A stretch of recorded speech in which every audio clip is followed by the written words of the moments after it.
So if you're saying that you are a fashion school student and then you just graduated, you want to open your own fashion school, there are some questions that we need to ask you or that you need to answer.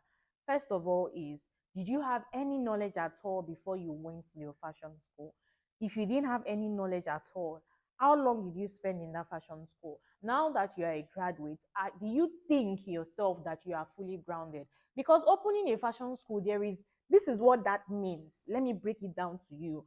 When you say you want to open a fashion school, it's like you saying you want to open an institution whereby people who don't know and those who know a little are coming to gain more knowledge. So do you have that more knowledge for someone who doesn't know at all and more knowledge for someone who knows a little?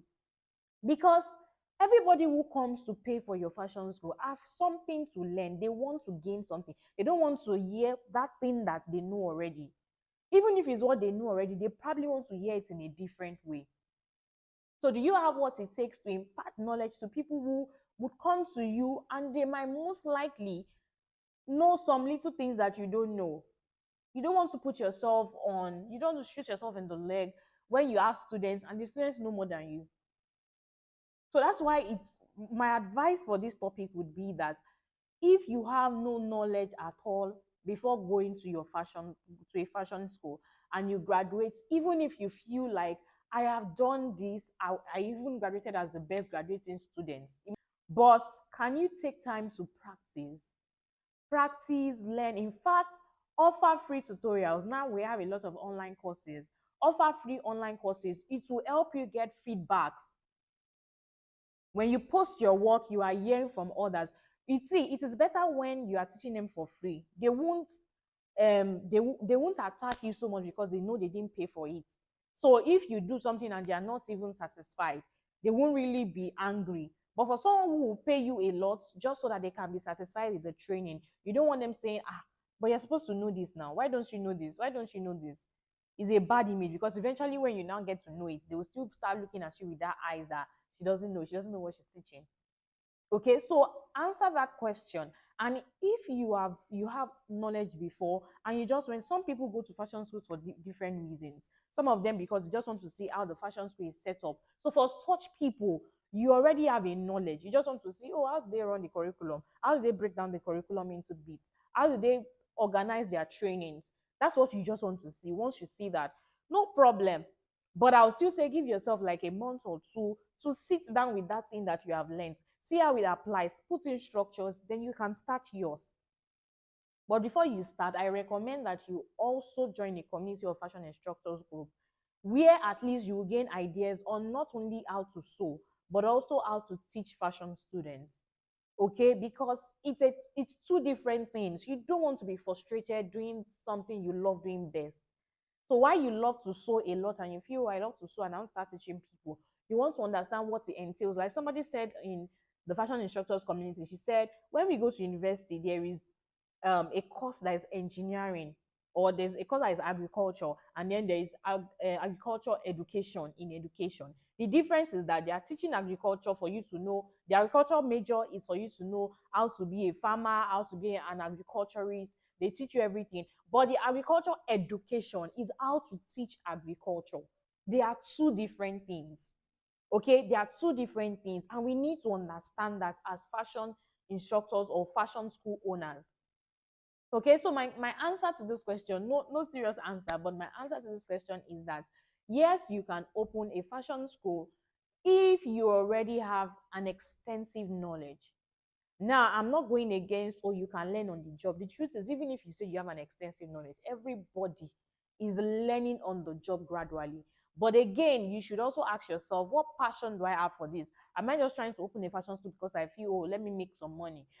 If that's the reason why, I'm sorry, you are getting it all wrong. First of all, have a passion for that sewing, have a passion for impacting people because you want to see them gain more knowledge. And that way, you won't be frustrated when things start happening. Okay, but most importantly, the worst thing that can happen to you as a teacher is for you to not be able to answer majority of the questions your student asks you because you lack knowledge. Okay, because you lack knowledge. So my advice for you is go for knowledge. Once you are sure, of course, you would know when you are at that point. And then if at all you feel like, oh, because I know some people will still argue with this video and say, you that you are talking, did you gain all the knowledge before you started the academy? No, I did not. However, that is why I wouldn't take up an advanced student to teach at the time when I was just starting out. I would rather take up a student that is a beginner or someone who wants to learn something that I have gone through. So at that time, I wouldn't even take up somebody who wants to learn wedding dresses or corsets because these were advanced topics. I was only taking up somebody who wanted to transit from fashion and freehand to pattern making. She just wanted to know the basics of pattern making. And those were the kind of students I was taking. But right now, do I still do that? Now I can take advanced students because over time I've grown over the job. I've gone ahead to do several courses, several short courses, full courses to understand these things, even structuring. So I can take up these students because if you are taking up an advanced student, they expect more. You can't be teaching me how to sew straight line as an advanced student. I'm expecting more. I'm expecting more from you, and I'm expecting that you are able to answer my advanced questions. So if at all you feel like, oh, I have the resources, the money, and I just graduated, I really want to start this thing, my advice for you is go for more knowledge, stay and practice that thing that you have learned first. Execute it, see how well it works. Because trust me, there are some things in fashion that when they teach you, you need to be convinced. That's how you can teach. You need to practice it, know why they said this will work for this.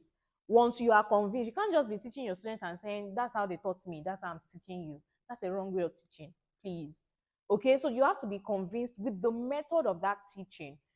That way you can answer questions. And then once you are convinced, start up with taking off beginner students. Don't take advanced students yet. Then as you progress, you start doing things, start posting them. Then you can increase the level of the kind of students that you take. Okay, I hope with this few point of mine, I have not caused you to shake some tables. I have not caused you to, start arguing. But let's take this. It's just for the good of everybody. All right, so thank you so much for watching, and of course stay tuned for the next video. Bye. Share this video. Don't forget to subscribe. Bicon, I beg, subscribe, like, and share this video to like everybody that you know. Bye.